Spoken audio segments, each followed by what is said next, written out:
지난 시간 어떠셨나요? 문제 만들기에 조금 도움이 되셨나요? 이번 차시에도 교실 탈출 문제 사례를 통해 문제를 만드는 방법을 말씀드리겠습니다. 더불어 문제를 만들 때 알아두면 좋은 팁도 소개합니다.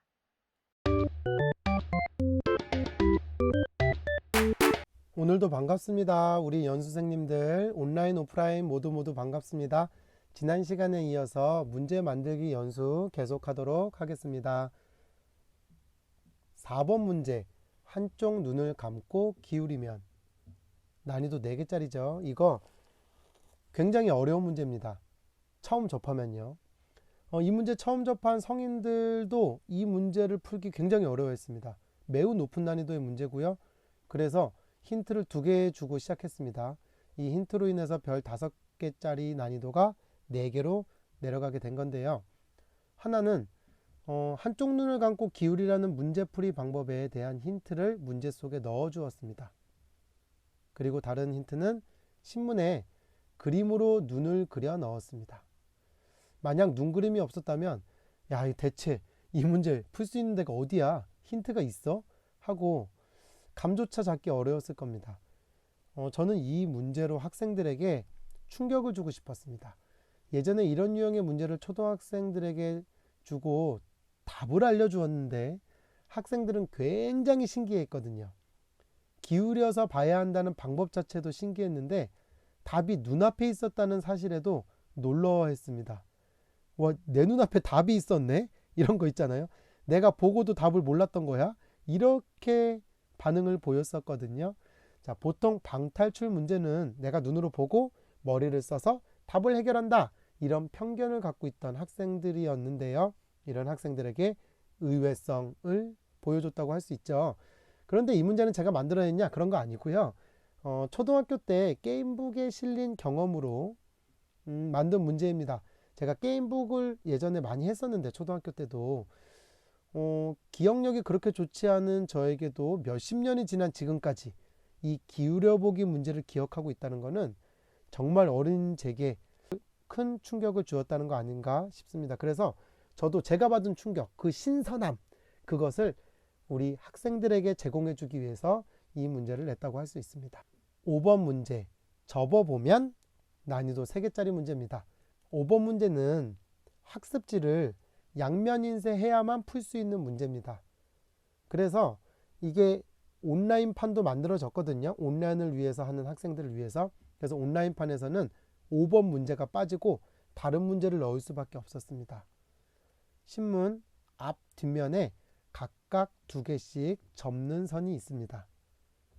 앞면에 있는 접는 선을 따라 신문을 접으면 굵은 선으로 숫자 2개가 보이는데요. 마찬가지로 뒷면에 있는 접는 선을 따라 접으면 굵은 선으로 숫자 2개가 보이죠.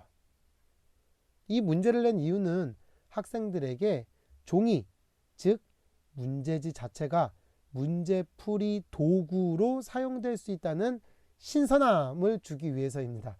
제가 계속 신선함을 강조하죠.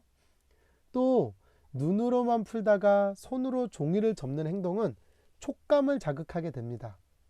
최종 결정 단계에서 빠지긴 했지만 5번 문제 후보 중에는 가위로 자르고 풀로 붙이는 문제도 있었습니다.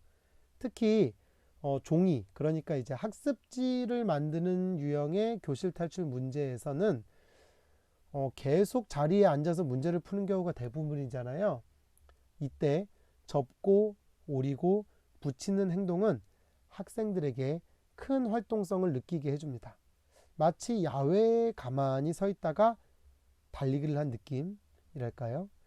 이렇게 5번 문제처럼 의외의 도구를 문제풀이 도구로 사용하고 오감을 활용하는 문제풀이는 새로운 자극을 학생들에게 제공하게 됩니다.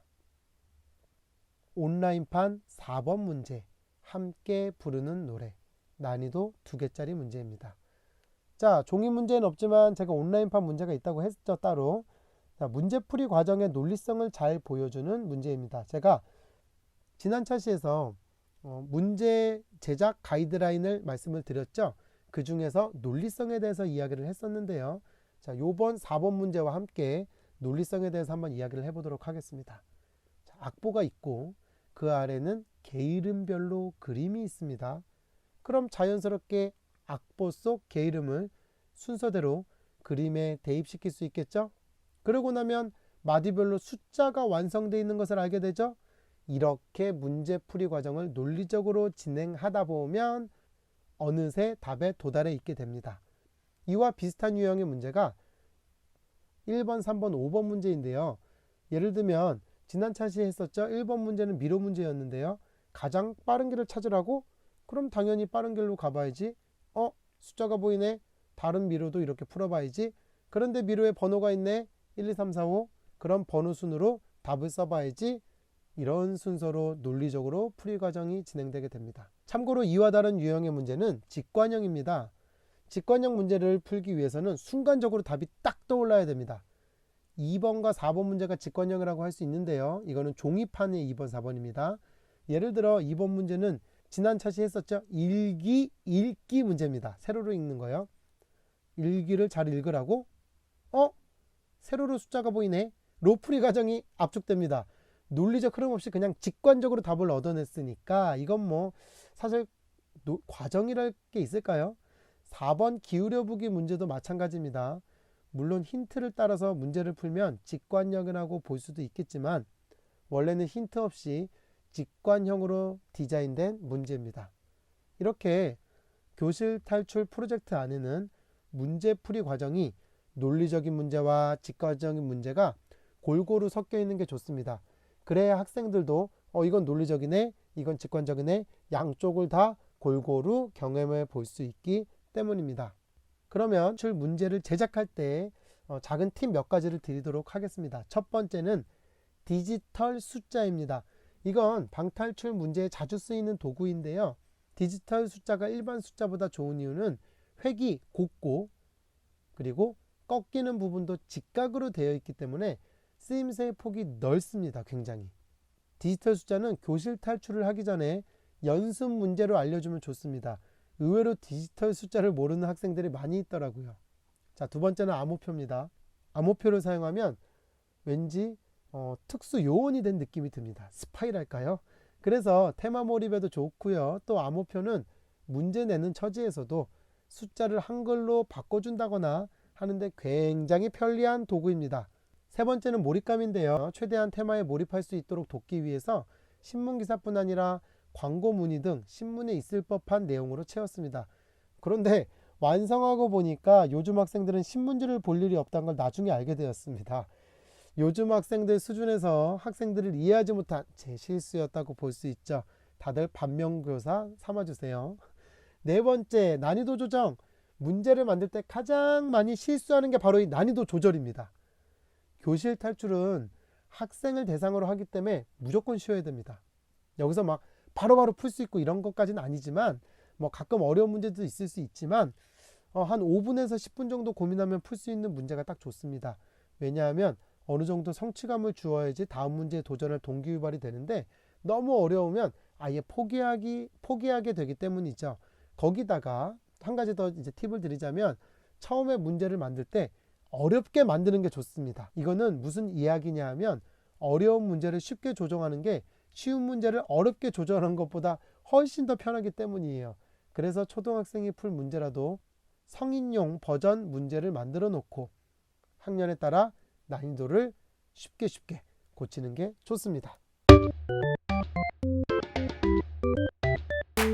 지금까지 학습한 내용을 퀴즈로 확인해 보겠습니다.